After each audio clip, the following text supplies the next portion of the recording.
أزاده الله مرضا and Allah increases that disease. Allah subhanahu wa ta'ala is talking about the disease of the heart. The disease of the heart that Allah is talking about is that disease that causes heart attack. The disease of the heart that Allah is talking about in the Quran is not that disease of the heart which causes a heart attack. It is that disease of the heart which causes you, which causes us to disobey Allah. So the Prophet ﷺ said, "Inna fi jasadi bani Adam al-muzlim." In the body of the human there is a piece of flesh. إِذَا صَلُحَتْ صَلُحَ الْجَسَدُ كُلُّهُ. When it is purified, the whole body is purified. إِذَا فَسَدَتْ فَسَدَ الْجَسَدُ كُلُّهُ.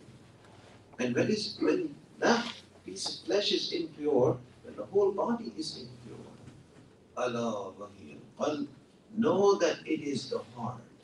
So when the heart is purified, when the heart is clean, then the whole action of the body is clean. And when the heart is unclean, the heart is impure, then all the actions of the body are also impure. So the disease of the heart that Allah talks about in the Quran is not that disease that causes a heart attack. The disease of the heart that Allah talks about is the spiritual disease of the heart.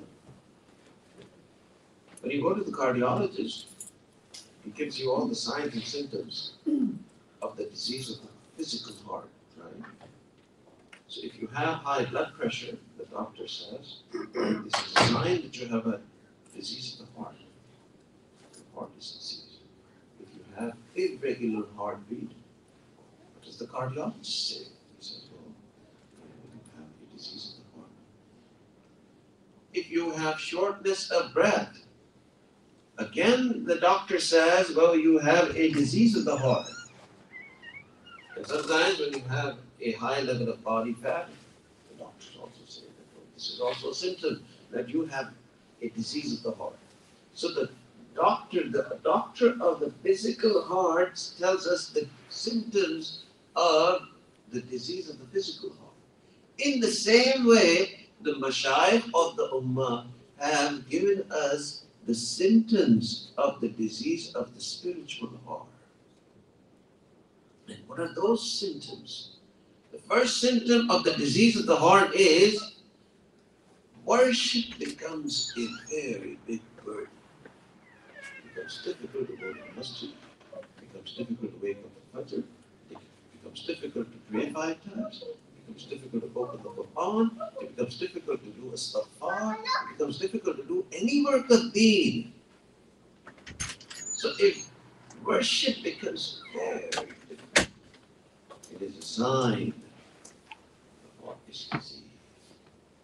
We have been sent to this world to worship Allah. وَمَا خَلَقْتُ الْجِنَّ وَالْإِنسَ إِلَّا لِيَعْبُدُونَ. We have not created the humans and the jinns except that they worship us. So it becomes difficult to worship Allah subhanahu wa ta'ala.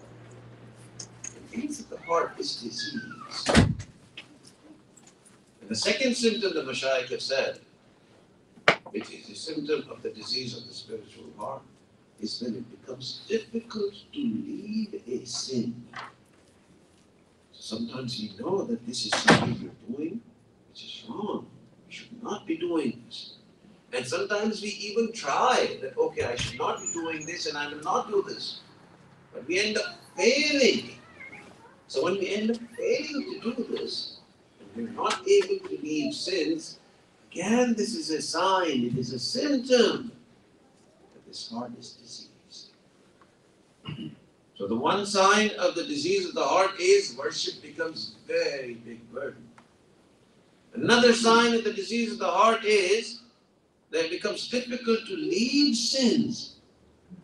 Another sign of the disease of the heart is that those things that make you neglectful of Allah, those things become very attractive.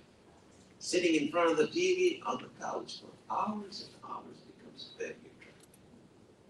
Scrolling the Facebook for hours and hours becomes very attractive. Talking to friends on the phone for hours and hours becomes very attractive. So all these things that make you neglectful, if these things become very attractive, again, this is a sign the heart is diseased. So the disease of the heart, there are signs and symptoms. One of the signs is worship becomes difficult. One of the signs is leaving sins becomes very difficult. Another sign is that all those things that makes you neglectful, all those things, they become very attractive.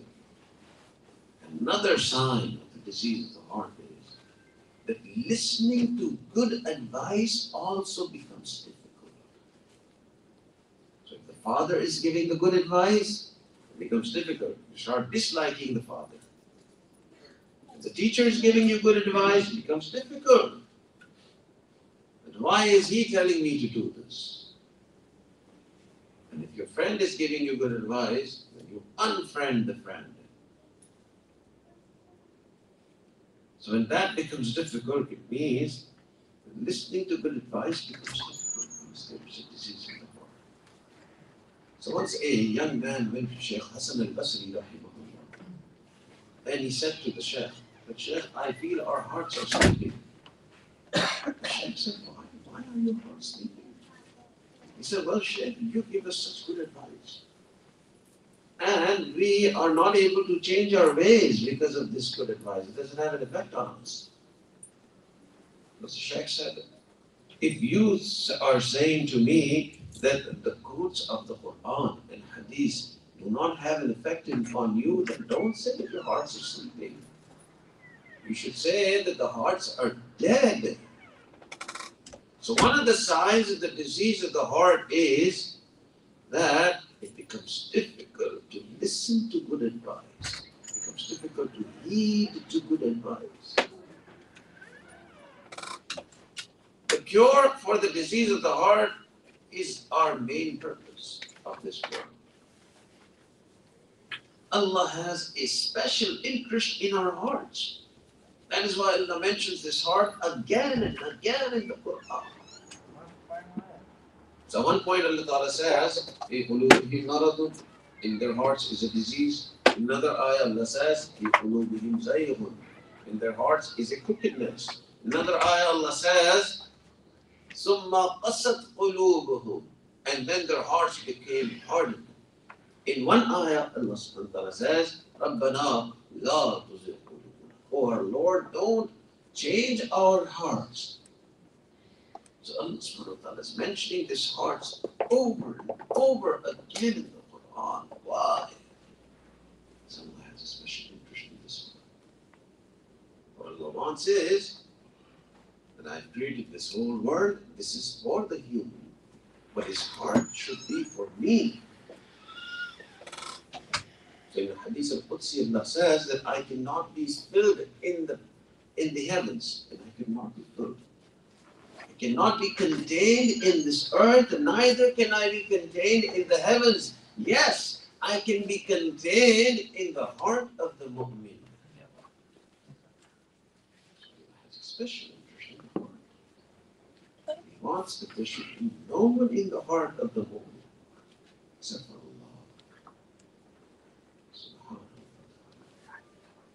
So this purifying the heart, curing the heart of the disease is the main purpose of our life. You'll be surprised, what is that? The only purpose of my life? Yes, Allah says in the Quran, يَوْمَ لَا يَنْفَعُ مَالٌ وَلَا بَنُونَ. On that day, neither your wealth nor your children will be of any benefit to you. إِلَّا مَنْ أَتَى اللَّهَ بِقَلْبٍ سَلِيمٍ, except for the one who brings a purified heart. So to purify this heart is the main purpose of our life. So now the question arises, how does the disease enter the heart? Where did the disease come from? How did my heart become diseased? So there are three doors of the heart. And the first door of the heart is the eye. This eye is a door through which the disease enters the heart. You will be surprised. But how does the eye affect the heart? The eye is in my head. The heart is in my chest. How does the eye affect the heart? The eye has a very special effect on the heart. The Prophet ﷺ said that casting wrong glances is an error of the shaitan. And the one who abstains, the one who suppresses himself from looking at na-mahram, Allah gives him such an iman that the sweetness of this iman he feels in his heart. So that means when the eye looks wrong, the iman goes down. The heart becomes diseased. And when the eye is covered, and when the eye is contained, and when the eye is suppressed, then the iman in the heart also goes down. So one way that the heart becomes diseased is the eye. And in these times it is difficult to contain this eye, to control this eye. Allah Akbar.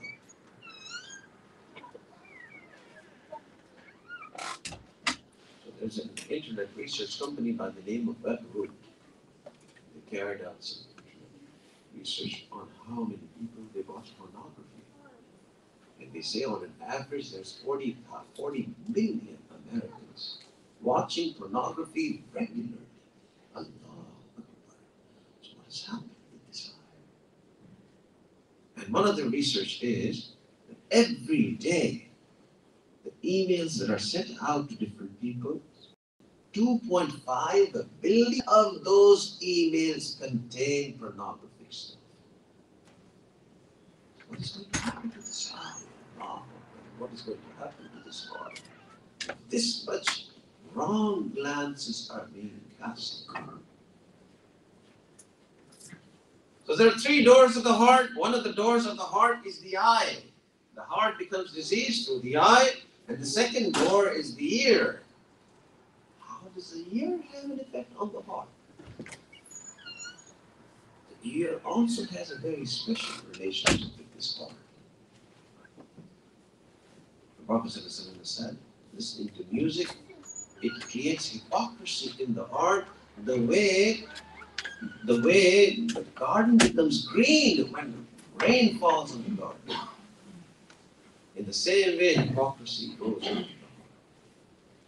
And people listen to wrong things from this ear. In another hadith, the Prophet said, listening to backbiting is the zina of the ear. Allah.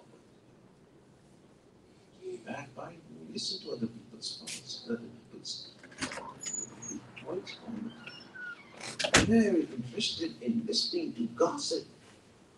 And we don't know that we're doing a sin which is bigger than most other sins. So there are three doors of the heart. One is the eye, and one is the ear. And the third one is the tongue. And most of the sins that we do regularly are done by this tongue. It is through this tongue that we lie. And the Prophet ﷺ said that the liar will never be close to Allah and His Messenger. In another hadith, the Prophet ﷺ said that there are three signs of the hypocrite, three signs of the munafiq. And one of them is that when he will talk, he is going to lie.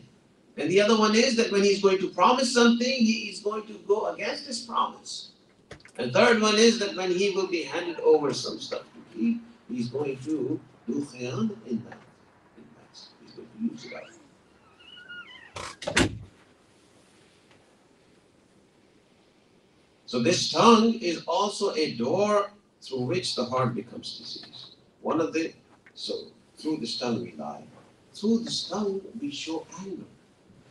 And the Prophet said that the one who's angry, shaitan runs in his body the way blood runs in his body. It's through this tongue that we show our anger. It is through our tongues that we cut off relations with our close relatives. And the Prophet ﷺ said that the one who cuts off relations with his close relatives, his parents, his brothers, his sisters, his wife, all of these, Allah subhanahu wa ta'ala cuts off relations with that person.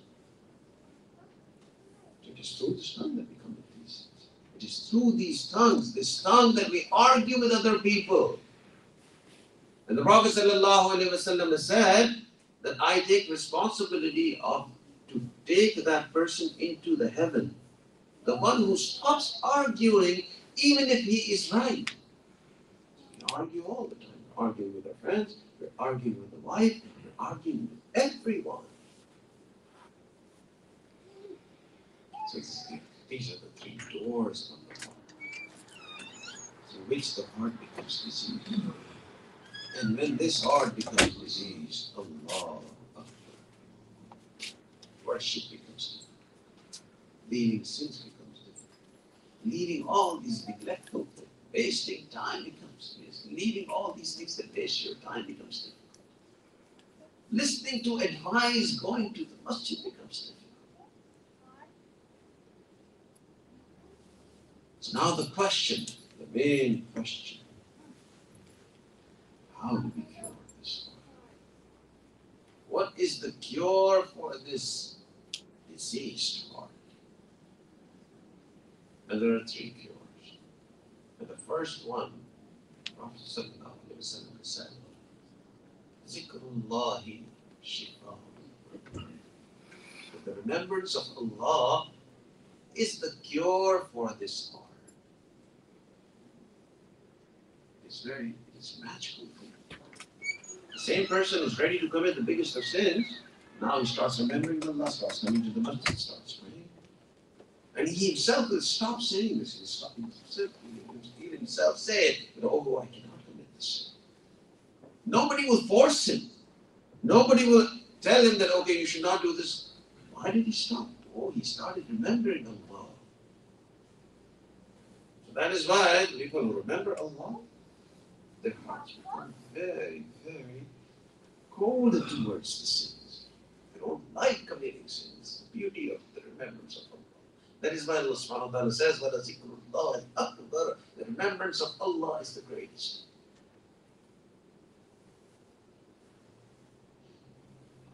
In a hadith, it comes that Allah subhanahu wa ta'ala asked once, Musa alayhi salatu wasalam, oh my dear Musa, do you want that I stay with you and I sit with you when you are sitting?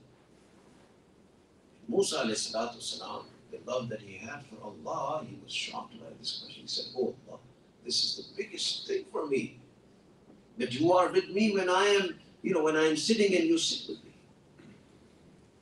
And Allah subhanahu wa ta'ala replies, oh Musa, Ana jalisum ma man zakarani, that I am sitting with each and every one who is doing zikr of me, remembers me.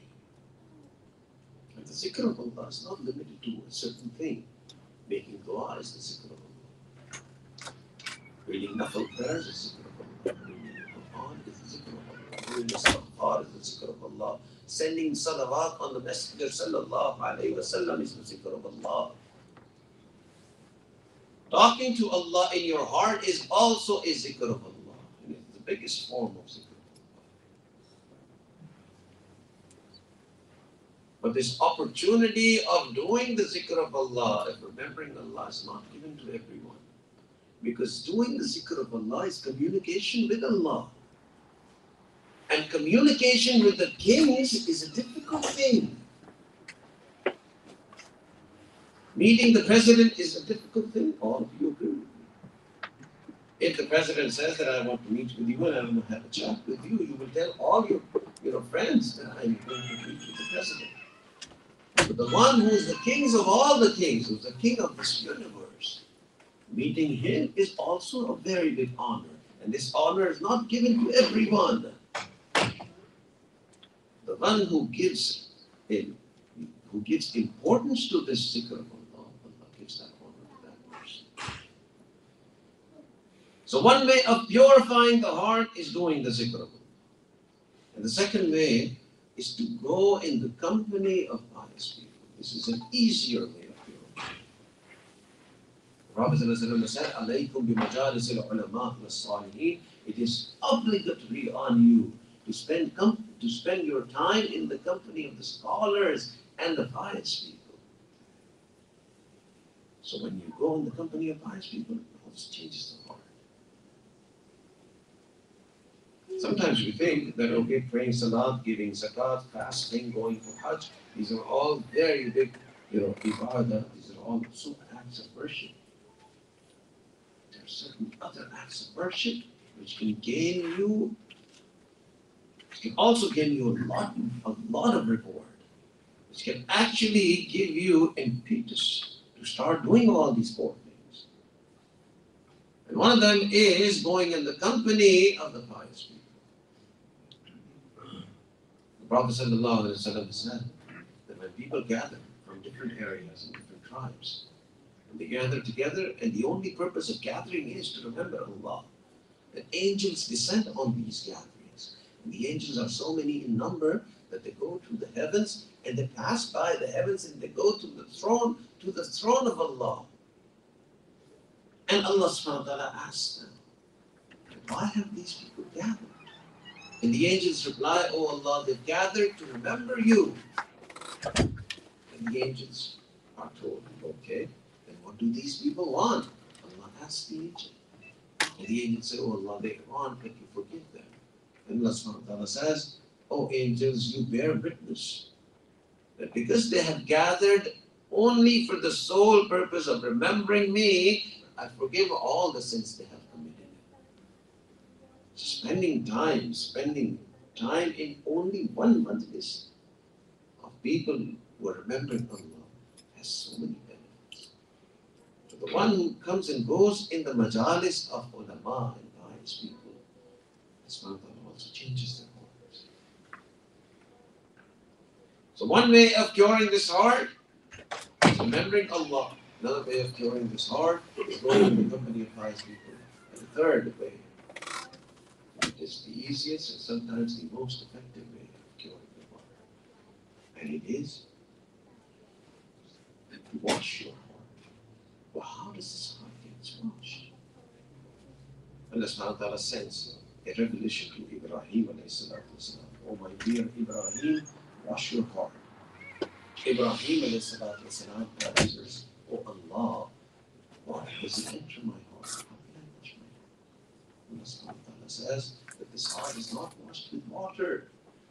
This heart is washed with the tears that flow from your eyes when you do tawbah to Allah subhanahu wa ta'ala. When you ask Allah for repentance, that's when this heart is purified. When you do tawbah for your sins, then the heart is purified. The main purpose of our life is to purify the heart, to cure the heart. It is this heart that we will take to Allah on the day of judgment. May Allah subhanahu wa ta'ala accept. May Allah subhanahu wa ta'ala change our hearts and make us from among those whose hearts have been pure.